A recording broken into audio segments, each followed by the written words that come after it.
ये कहानी है सीतापुर गांव की एक छोटे से जंगल में रहने वाली टुनटुनी चिड़िया की, जो अपनी माँ के साथ उसी जंगल में आम के पेड़ पर रहती थी।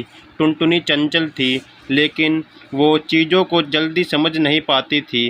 टुनटुनी की माँ गरीब थी और वो बहुत मुश्किलों से अपने और टुनटुनी का गुजारा उठाती थी। टुनटुनी की माँ का नाम टूनी था। एक दिन जब टुनटुनी अपनी सहेलियों के साथ खेल रही थी, तब एक पिंकी चिड़िया ने टुनटुनी से कहा, टुनटुनी, हम सब मेहंदी सीखने जाएंगे, तू भी चल हमारे साथ। नहीं, मैं नहीं जा सकती। क्यों नहीं जा सकती तू? क्योंकि मेरे माँ के पास इतने पैसे नहीं हैं। ये कहकर टूनी चिड़िया की आंखें भर आई थीं। तभी दूसरी चिड़िया ने टुनटुनी से कहा, टुनटुनी, तू नहीं जा सकती तो कोई बात नहीं। अगले दिन टुनटुनी की सारी सहेलियां मेहंदी सीखने के लिए चले गईं। जब टुनटुनी की माँ अपने घोंसले में पहुंची तो उसने जो देखा उसे देखकर बहुत दुख हुआ।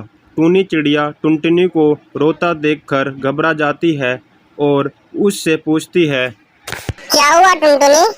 माँ, हम इतने गरीब क्यों हैं? यह कहकर ही टुनटुनी चिड़िया फूट फूट कर रोने लग जाती है।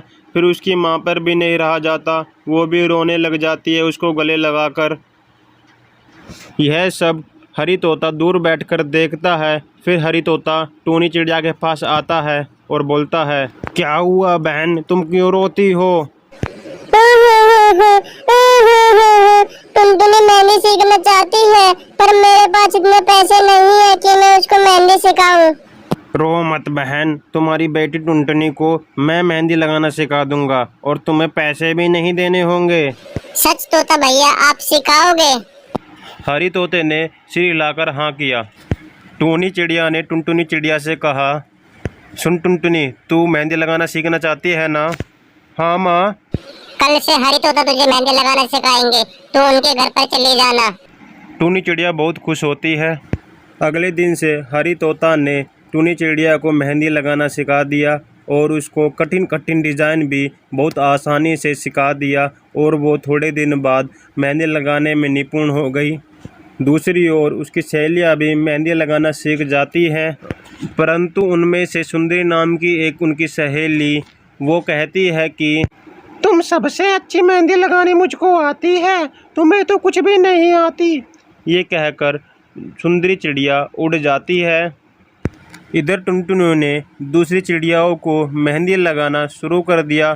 थोड़े दिन बाद वो सभी पक्षियों में प्रसिद्ध हो जाती है और उसको मेहंदी लगाने के लिए पैसे भी मिलने लगे थे, जिससे उनकी गरीबी भी दूर हो जाती है और उसकी माँ भी खुश हो जाती है। जब इस बात का पता उनकी सहेलियों को लगा, फिर उनकी सहेलियाँ टुनटुनी से मिलने गईं। टुनटुनी उनसे मिलकर बहुत खुश हुई। सुंदरी कौवी को उसकी तारीफ इतनी पसंद नहीं आई। फिर वो उड़कर अपने घर पर आ जाती है। सुंदरी कड़कनाथ की बेटी थी। पिताजी, क्यों ना इस साल मेहंदी प्रतियोगिता रखी जाए, इससे यह पता हो जाएगा कि कौन अच्छी मेहंदी लगाता है। फिर सरदार कड़कनाथ ने सुंदरी की बात सुनकर इस प्रतियोगिता का ऐलान कर दिया। जो कोई इस प्रतियोगिता को जीतेगा वह इस जंगल का सबसे होनहार मेहंदी लगाने वाला होगा। इस प्रतियोगिता में सभी भाग लेते हैं और सबसे अच्छी मेहंदी टुनटुनी की होती है और फिर उसकी इतनी प्रशंसा होती है, उसको इनाम भी दिया जाता है। इससे वे बहुत खुश होती हैं। आपको कहानी कैसी लगी ज़रूर हमें कमेंट में बताएं और हमारे चैनल को सब्सक्राइब करें अगर नए हो तो।